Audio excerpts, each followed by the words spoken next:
Tipik sa pagpahapsay sa Tabonog Public Market, gitigom ginibuntag ang mga sidewalk vendors sa Dakbayan.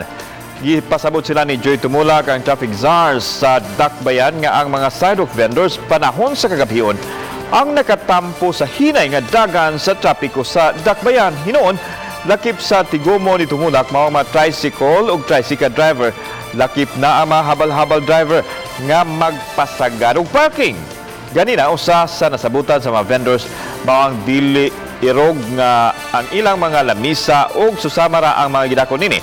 Magbutang usab og linya aron maghatag og giya sa mga vendors asa ra kutob ang ilang mga lamisa. Yes, bawal gyud na silang nasa sidewalk kay wa na may kaagian ang atong mga kaigsuonan about anang pag-agi nila sa sidewalk. Okay ra mo. Oo yun, basta atras. Ang naiatrasan.